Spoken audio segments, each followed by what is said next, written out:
Kita ke informasi lain, pemirsa. Komisi Pemberantasan Korupsi menetapkan mantan Menteri Agama Yakut Holil Qomas sebagai tersangka dalam kasus dugaan korupsi kuota haji di Kementerian Agama pada tahun 2023-2024. KPK juga menetapkan mantan staf sus Menteri Agama Isafah Abidal Aziz sebagai tersangka.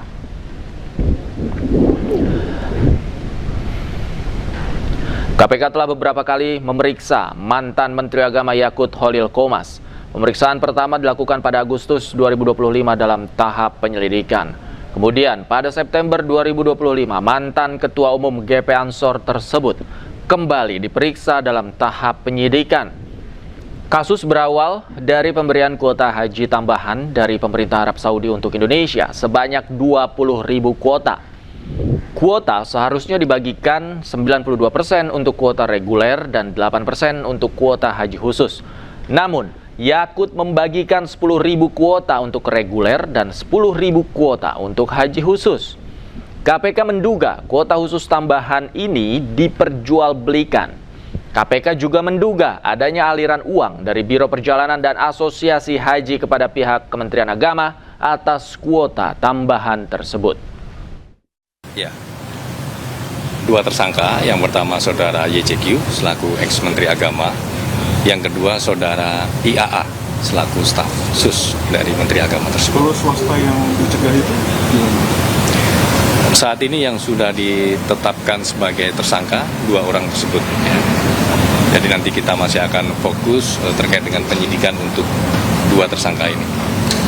Penyidik tentu mempertimbangkan peran-peran aktif yang dilakukan oleh tersangka saudara IAA dalam proses diskresi, kemudian juga bagaimana pendistribusian dari kuota haji tersebut, termasuk juga terkait dengan dugaan aliran uang dari pihak-pihak PIHK atau Biro Travel Haji kepada oknum di Kementerian Agama ini.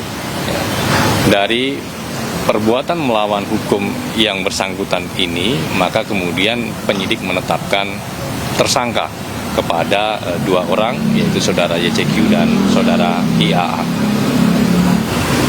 Penetapan tersangka tentu berdasarkan kecukupan alat bukti. Nah, ini kan penyidikannya juga masih terus berprogres, dan dari kawan-kawan BPK juga full support terhadap penyidikan perkara ini. Jadi tentu ini juga menjadi sinergi yang positif antara KPK dan BPK.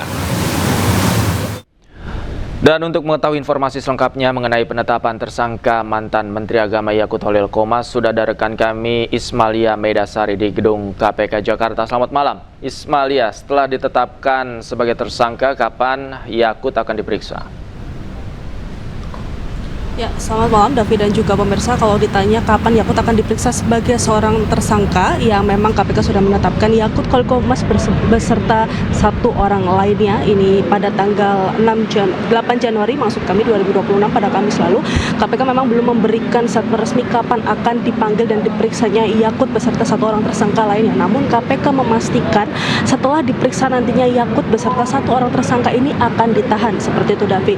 Dan juga memang KPK juga belum memberikan statement resmi, namun surat penetapan tersangka ini juga sudah dikeluarkan dan para pihak ini juga sudah mengetahuinya. Dan dapat kami ceritakan sedikit Davi, untuk penyidikan memang sudah dilakukan beberapa bulan yang lalu, dan juga KPK juga sudah melarang Yakut untuk berpergian ke luar negeri, seperti itu. Dan juga dalam kasus penyidikan ini ditemukan bahwa ada perbuatan melawan hukum, dan juga sudah disita beberapa alat-alat bukti seperti dokumen, handphone, laptop, dan juga ada beberapa kendaraan pribadi, dan juga ada uang tunai yang sudah dikembalikan ke KPK senilai 100 miliar rupiah. Dan karena memang proses ini masih dalam penyidikan, KPK belum bisa menentukan berapa kerugian negara yang diciptakan dari kasus ini, dan KPK juga tadi memberikan statement bahwa total kerugian negara ini masih dihitung oleh BPK. Dan nanti kita akan sama-sama mengawal bagaimana perkembangan kasus ini. Nantinya kami akan update kembali kepada Davi dan juga pemirsa. Kembali ke Anda, Davi.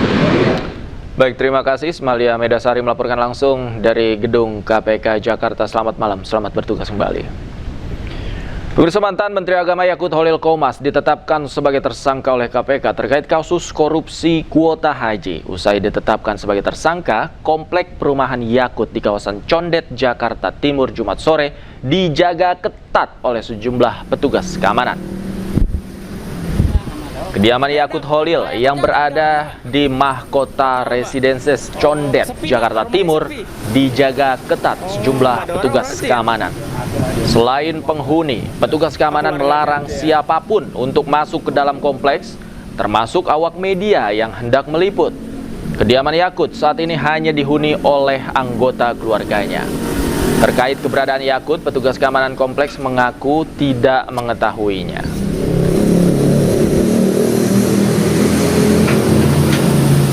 Unjuk rasa memprotes tayangan mensrea komika Panji Pragiwaksono yang digelar ratusan pemuda Nahdlatul Ulama dan Muhammadiyah di depan kantor Kemenkomdiji Jakarta Pusat berujung ricuh.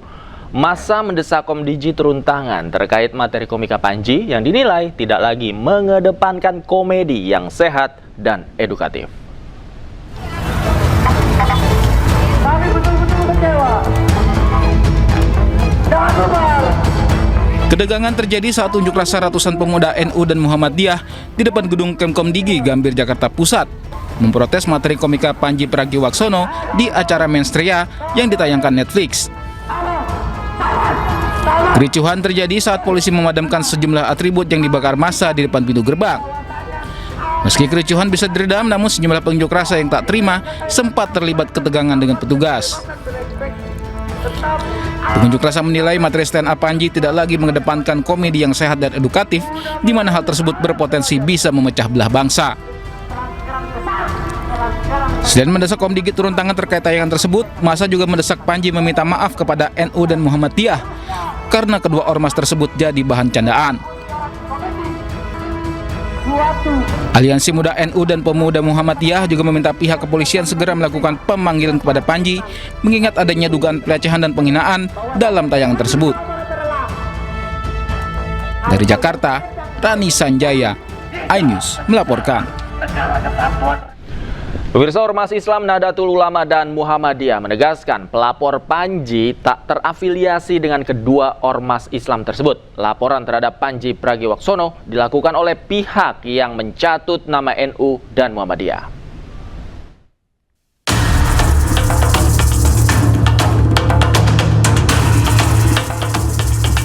Panggung komedi tanah air menjadi sorotan usai materi dalam tayangan bertajuk Mensrea komika Panji Pragiwaksono dilaporkan ke polisi. Materi yang disampaikan Panji dianggap bermuatan fitnah dan memicu kegaduhan tanah air. Akibatnya, kelompok yang mengatasnamakan sebagai Angkatan Muda Nahdlatul Ulama dan Aliansi Muda Muhammadiyah melaporkan Panji ke polisi. Kami melaporkan bahwa ada kasus, menurut kami beliau merendahkan, memfitnah, dan cenderung menimbulkan kegaduhan di ruang media dan memecah belah bangsa begitu, menimbulkan keresahan terhadap khususnya kami sebagai anak muda Nahdliyin pun juga teman saya sebagai Aliansi Muda Muhammadiyah begitu. Belakangan diketahui bahwa pelapor Panji tidak terafiliasi oleh organisasi Nahdlatul Ulama dan Muhammadiyah.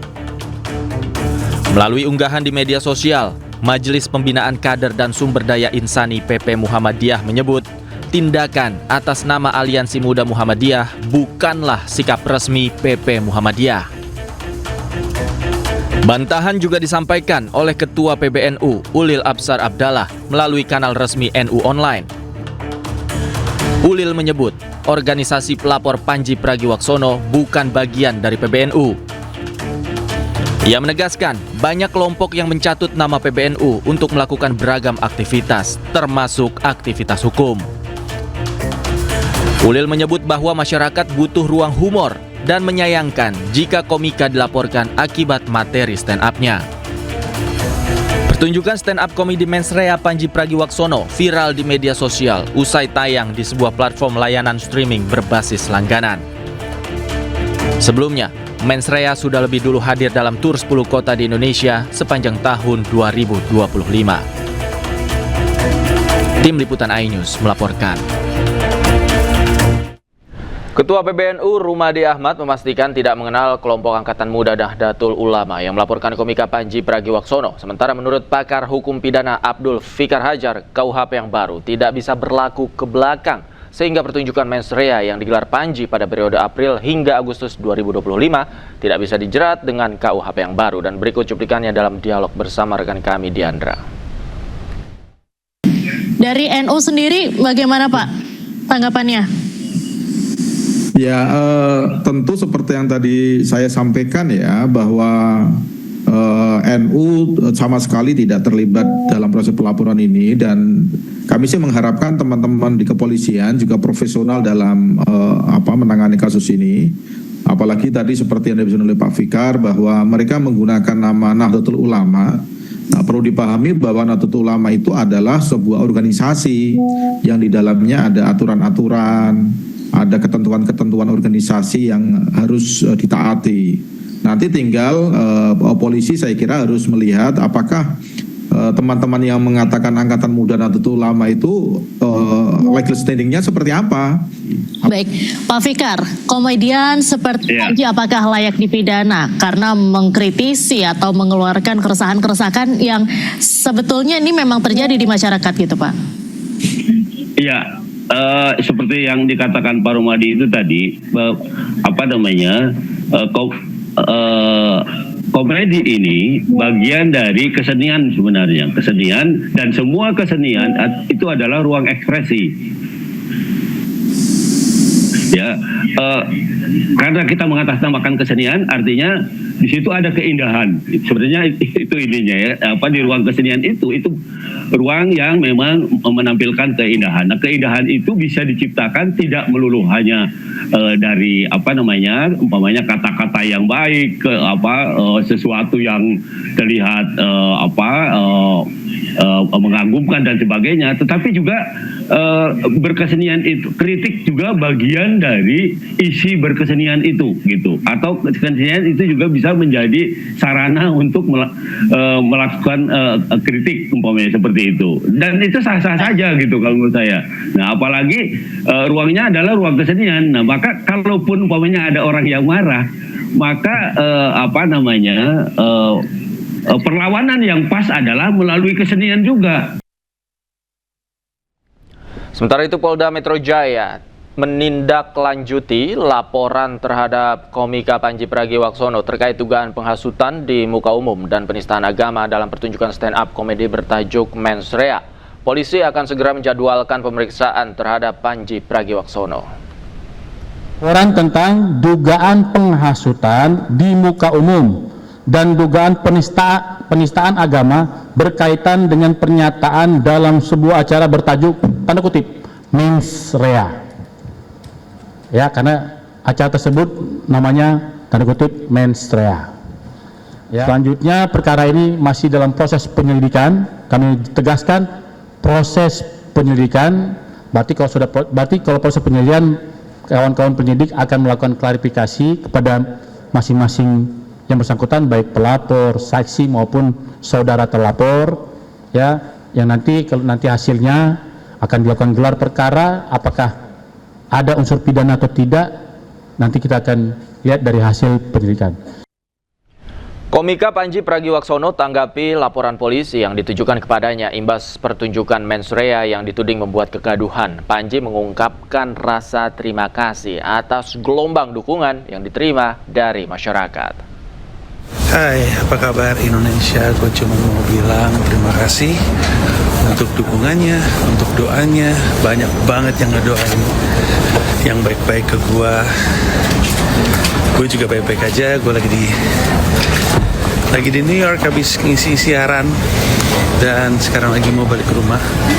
Lapar, mau balik ke anak-anak dan istri, dan makan malam sama mereka.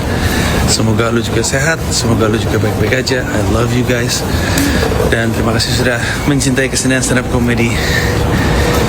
Moga-moga gue masih punya banyak perkomedian untuk Anda. Bye.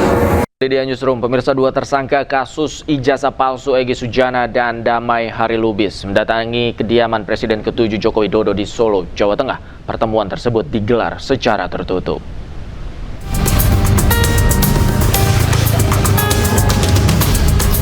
Dua tersangka kasus tudingan ijazah palsu Presiden ke-7 Joko Widodo, Egy Sujana dan Damai Harilubis, mengunjungi rumah Jokowi di Jalan Kutai Utara 1, Sumber, Banjarsari, Solo.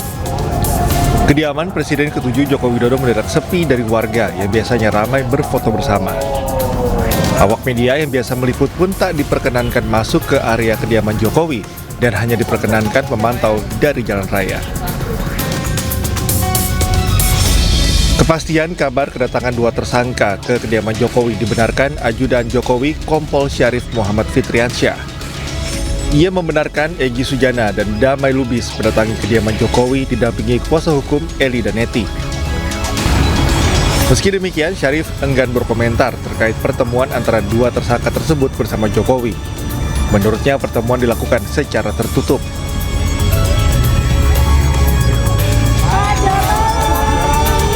Diketahui sebelumnya 8 orang ditetapkan sebagai tersangka yang terdiri dari Roy Suryo CS dalam kasus tudingan ijazah palsu yang dilaporkan Presiden ke-7 Joko Widodo. Penetapan tersangka dibagi menjadi 2 klaster dan ke-8 tersangka dijerat pasal berlapis Undang-Undang ITE. Dari Solo, Jawa Tengah, Septiantoro, iNews melaporkan. Dan pemirsa, untuk membahas maksud dan tujuan kedatangan kedua tersangka fitnah ijazah palsu Egy Sujana dan Damai Harilubis ke rumah Jokowi, kami sudah terhubung bersama dengan Sekjen Relawan Jokowi Muhammad Rahmat. Selamat malam, Pak Rahmat. Selamat malam, Assalamualaikum. Waalaikumsalam warahmatullahi wabarakatuh. Pak Rahmat, boleh dikasih bocoran dalam pertemuan tersebut apa yang dibicarakan? Betulkah Pak Jokowi sudah memaafkan Egy dan Damai Lubis?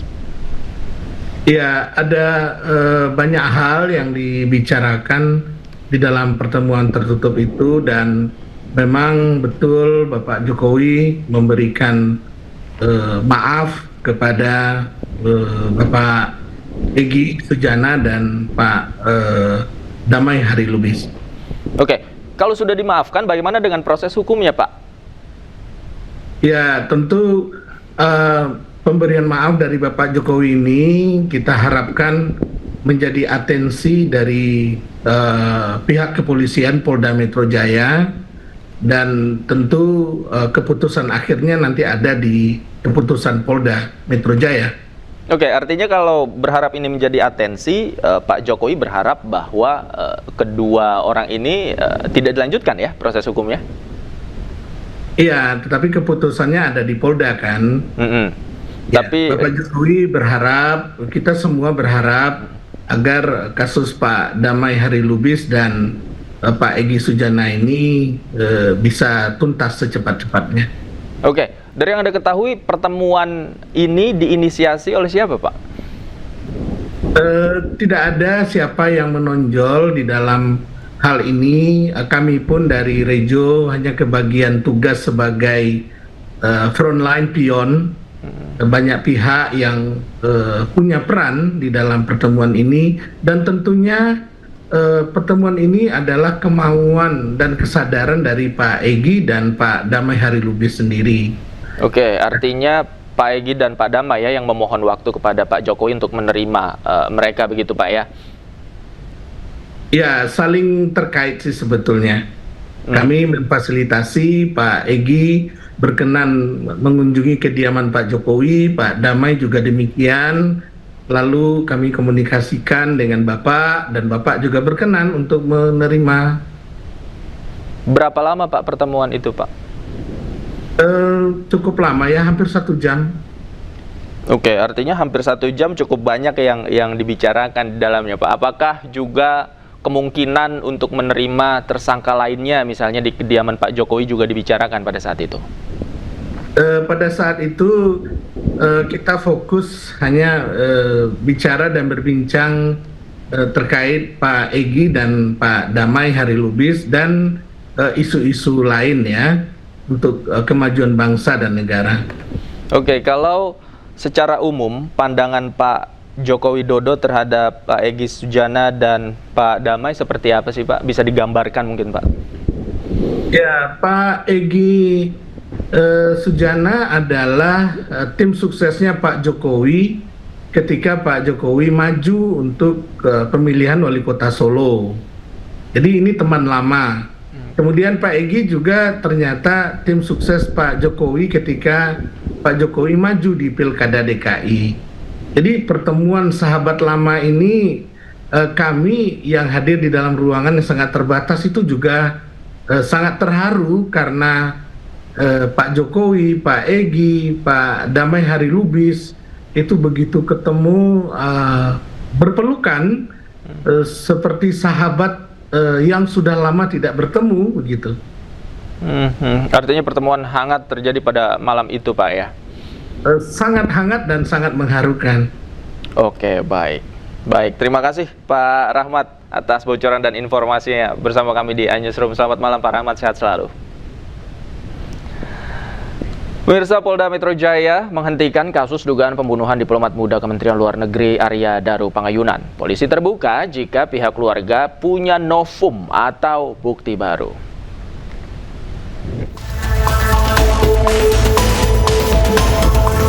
Polda Metro Jaya menghentikan kasus dugaan pembunuhan diplomat muda Kementerian Luar Negeri Arya Daru Pangayunan. Langkah menghentikan penyelidikan kasus ini diambil karena rangkaian penyelidikan tidak ditemukan unsur pidana dalam peristiwa itu.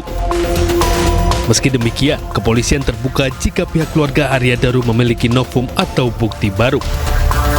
Surat pemberitahuan penghentian penyelidikan atas kasus dugaan pembunuhan diplomat muda Kementerian Luar Negeri Arya Daru Pangayunan dikeluarkan pada Selasa 6 Januari 2026.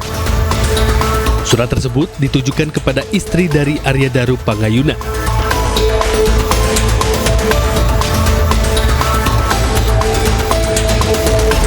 Surat penghentian penyelidikan juga telah dikirimkan kepada keluarga korban. Ya. Alasan dilakukan penyelidikan. Yang pertama, tidak ditemukan unsur pidana berdasarkan hasil gelar perkara dan pendalaman dalam proses penyelidikan. Kemudian, rangkaian lidik, olah tempat kejadian perkara, pemeriksaan barang bukti, serta keterangan saksi telah dianalisa secara menyeluruh dan tidak mengarah ke tindak pidana. Sebelumnya, diplomat muda Kementerian Luar Negeri Arya Daru Pangayunan ditemukan tewas dalam kondisi wajah tertutup plastik dan terlilit lakban di kamar kosnya di kawasan Menteng, Jakarta Pusat pada Selasa 8 Juli 2025. Tim Liputan iNews melaporkan. Pemirsa, kuasa hukum keluarga diplomat Arya Daru Pangayunan Nikolai Aprilindo mempertanyakan keputusan Polda Metro Jaya yang menghentikan penyelidikan kasus kematian Arya Daru Pangayunan. Menurut Nikolai, jika belum ditemukan unsur pidana, mengapa dihentikan? Penyelidikan itu adalah dikatakan belum ditemukan terjadinya peristiwa pidana. Dengan adanya frasa atau kalimat yang menyatakan belum ditemukan adanya peristiwa pidana, maka secara logika hukum belum itu berarti masih terbuka kemungkinan tentang adanya peristiwa pidana. Namun pertanyaan kami, kalau alasan belum ditemukan adanya peristiwa pidana, lalu kenapa penyelidikan dihentikan? Ini menjadi pertanyaan yang sangat krusial, baik dari tim penasihat hukum, dari keluarga, dan juga dari masyarakat. Kita ke informasi lain, pemirsa. MUI mengkritisi pasal 402 KUHP baru tentang praktek nikah siri dan poligami. Menurut MUI, penerapan KUHP baru tidak boleh kriminalisasi praktek keagamaan. Sementara Ketua Komisi 3 DPR RI Habibur Rahman menyebut pasal 402 tidak larang poligami, tapi larang menikah dengan pasangan sah orang lain.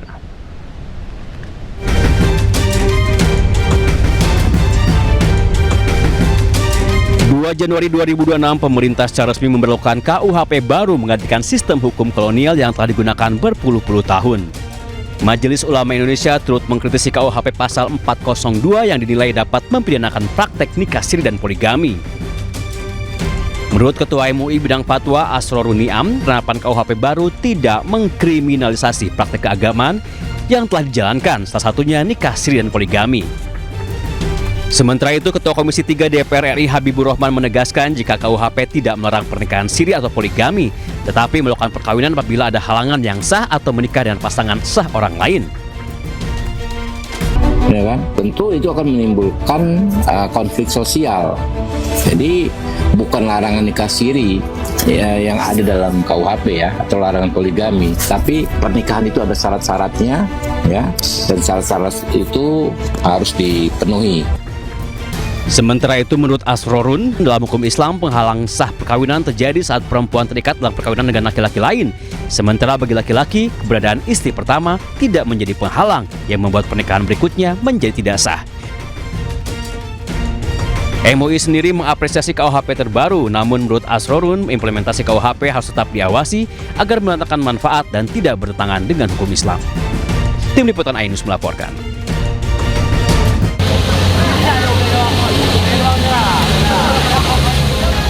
Sejumlah wilayah di Aceh hingga kini masih terdampak bencana hidrometeorologi. Banjir, tanah longsor, dan angin kencang masih mengganggu aktivitas masyarakat di beberapa daerah. Kondisi ini mendorong pemerintah Aceh untuk melanjutkan status tanggap darurat bencana selama 14 hari.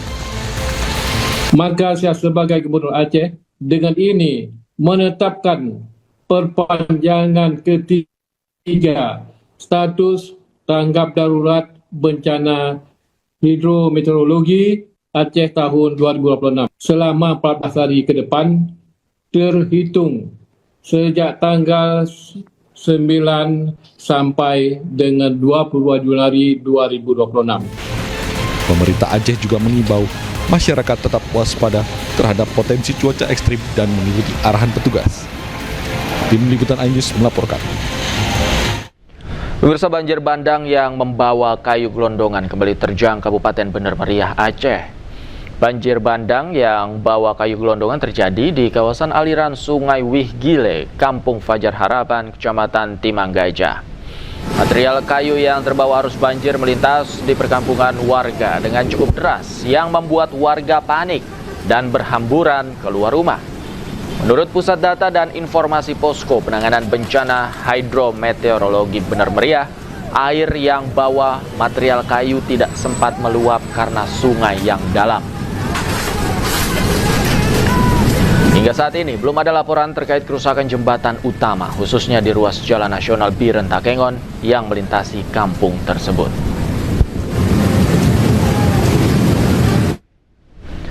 Pasca bencana banjir bandang dan tanah longsor di Kabupaten Biren Aceh, relawan kemanusiaan dan warga gotong royong buat jembatan darurat. Jembatan darurat menjadi penopang kehidupan warga dan anak-anak untuk bersekolah kembali.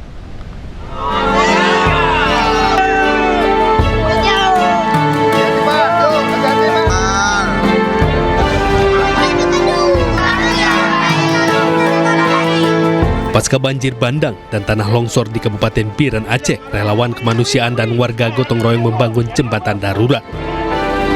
Jembatan darurat ini menghubungi desa Krung Simpo dan desa Salasirong, Aceh. Pemasangan jembatan darurat ini agar mempercepat akses bantuan mudah masuk, pergi ke rumah sakit, dan anak-anak untuk bersekolah kembali. Selain itu, jembatan darurat ini juga mempercepat perekonomian warga kembali berputar. Alhamdulillah, jembatan darurat yang menghubungkan antara Kecamatan Juli dan Kecamatan Jempa di Biren, Aceh sudah berhasil kami buat, dan mudah-mudahan jembatan ini bisa bermanfaat untuk masyarakat sekitar yang saat ini membutuhkan bantuan akibat banjir bandang dan bencana tanah longsor, sehingga mereka bisa beraktivitas kembali ke sekolah, ke benasa, ke masjid, ke pasar, dan menjual hasil buminya. Ini sangat membantu pertama anak-anak untuk sekolah, karena kasihan mereka masih kecil-kecil, kalau sekolah mereka harus terputus. Jadi dengan ini kami selaku orang tua, kami merasa sangat bahagia. Kenapa? Karena anak-anak kami yang tadi kami pikir mereka segini mungkin akan putus sekolah. Dengan adanya jembatan darurat ini, aktivitas warga bisa kembali normal meski tidak 100%. Tim Liputan iNews melaporkan. Tim SAR Brimo Polda Sumatera Utara menyalurkan berbagai bantuan kemanusiaan di wilayah Kota Sibolga dan Kabupaten Tapanuli Tengah guna mendukung pemulihan pasca bencana di Sumatera. Personil Brimo Polda Sumatera Utara bersama Dinas Pendidikan Kabupaten Tapanuli Tengah menyalurkan bantuan peralatan kebersihan sekolah serta perlengkapan belajar seperti tas, buku, dan alat tulis kedua sekolah di Kecamatan Tuka. Dan Sat Brimo Polda Sumatera Utara, Kombes Pol Rantau Isnur menegaskan, pendidikan jadi salah satu prioritas Brimo Polda Sumatera Utara agar anak-anak tetap semangat belajar meski dalam kondisi terbatas.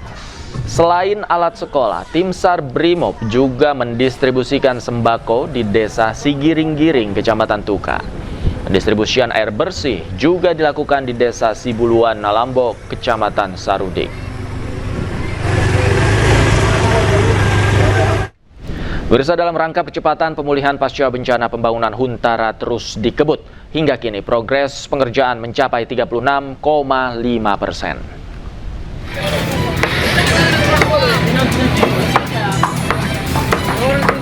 Pembangunan Huntara atau hunian sementara bagi masyarakat terdampak banjir bandang di Kabupaten Agam, Sumatera Barat terus dikebut dengan target penyelesaian 4 minggu.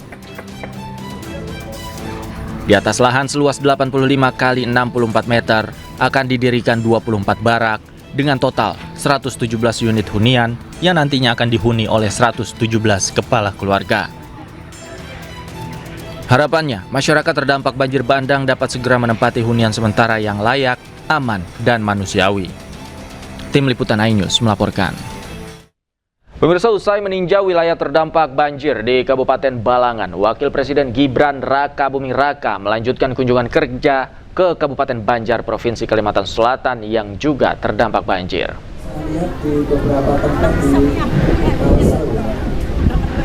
Wakil Presiden Gibran mengunjungi posko pengungsian di halaman eks Puskesmas Kecamatan Sungai Tabuk di Kabupaten Banjar. Kepada pengungsi, Gibran menekankan pentingnya perlindungan maksimal bagi kelompok rentan dan memastikan layanan dasar tetap berjalan optimal.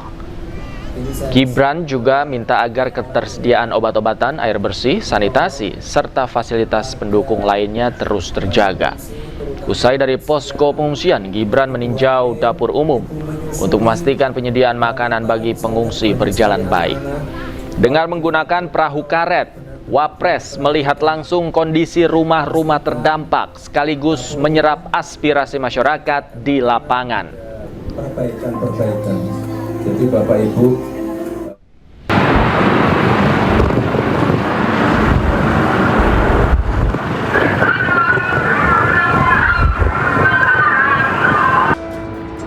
cuaca buruk dilaporkan melanda Istanbul dan beberapa wilayah lainnya di Turki. Fenomena angin lodos yang bertiup kencang memicu badai dahsyat dan menyebabkan gangguan pada jalur transportasi udara maupun laut. Sebuah pesawat yang sedang dalam fase final approach untuk mendarat di Bandara Internasional Sabiha Gökçen terpaksa melakukan prosedur pembatalan pendaratan. Kencangnya hembusan angin dinilai terlalu berisiko bagi keselamatan penerbangan, sehingga pilot memutuskan untuk kembali naik dan berputar demi menunggu celah cuaca yang lebih aman. Sementara itu di kawasan Tuzla, terjangan angin kencang menciptakan gelombang tinggi yang mengguncang deretan perahu di sepanjang pesisir. Kondisi ini memaksa para pemilik kapal untuk memperketat pengamanan guna menghindari kerusakan akibat benturan hebat yang dipicu oleh badai. Tak hanya itu, angin kencang juga mengakibatkan sebuah truk yang sedang melintas di jalan tol terbalik. Insiden itu terjadi di Provinsi Kocaeli, Turki dan mengganggu sejumlah pengendara lainnya. Pemirsa, longsor, sampah, dan puing-puing menimbun dan menjebak pekerja harian di sebuah lokasi pembuangan sampah di Binali, Cebu, Filipina, Jumat siang waktu setempat. Sebanyak 38 orang dinyatakan hilang, sementara 1 korban tewas akibat longsor. Pemerintah Kota Cebu mengerahkan tim penyelamat untuk mencari 38 korban hilang dari longsor sampah dan puing yang menimpa permukiman. Sebanyak 12 orang terluka dan berhasil diselamatkan dari pencarian hari pertama. Tim pencarian yang terdiri dari damkar dan relawan terkendala kondisi longsor yang berbahaya dan cuaca buruk.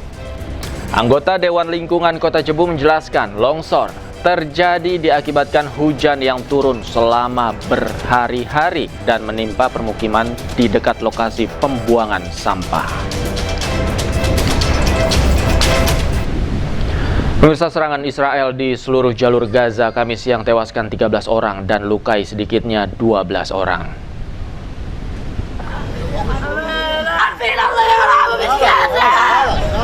Menurut pejabat rumah sakit di wilayah Khan Yunis, Gaza, serangan terpisah jalur Gaza dilakukan Zionis Israel sebagai respon terhadap serangan roket yang gagal oleh militan di wilayah tersebut. Pejabat kesehatan dan anggota keluarga korban serangan di timur kota Gaza menyemayamkan jenazah korban tewas di rumah sakit dan melakukan prosesi pemakaman. Tentara Zionis Israel mengaku telah menyerang infrastruktur dan pejuang Hamas di selatan dan utara Gaza sebagai respon terhadap peluncuran proyektil yang gagal oleh militan dari kawasan kota Gaza. Pasca penembakan terhadap seorang wanita yang diduga dilakukan petugas imigrasi dan bea cukai Amerika Serikat di Minneapolis memicu demonstrasi besar-besaran dari warga. Ketegangan kembali terjadi saat agen federal di Portland, Oregon melepaskan tembakan hingga menyebabkan 2 orang dirawat.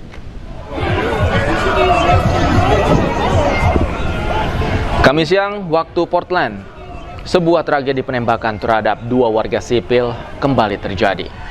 Kedua korban yang ditembak diduga imigran asal Venezuela yang diyakini oleh polisi federal bagian dari anggota geng Tren de Aragua. Menurut pihak berwenang, penyelidikan awal menunjukkan korban ditembak di Jalan Northeast Portland dan kemudian melarikan diri dengan kendaraan. Kedua korban dirawat di rumah sakit dan menunggu keterangan lebih lanjut dari pihak berwenang.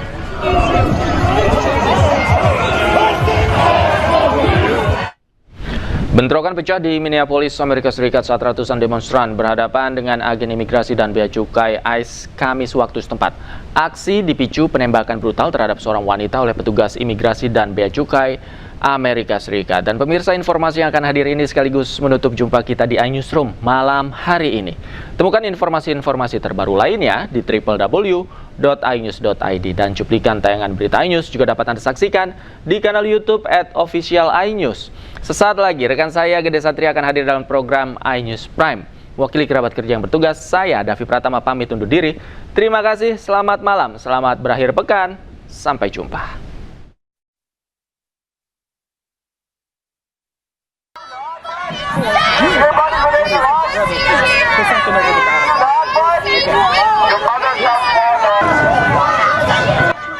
Kericuhan terjadi ketika ratusan demonstran mendatangi kompleks gedung federal Bishop Henry Whipple di Minneapolis, Amerika Serikat pada Kamis malam waktu setempat.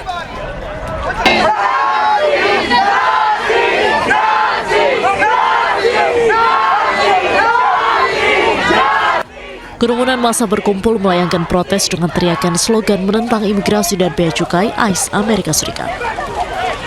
Para petugas kepolisian dan ICE pun nampak berjaga di sekitar lokasi untuk mengamankan aksi.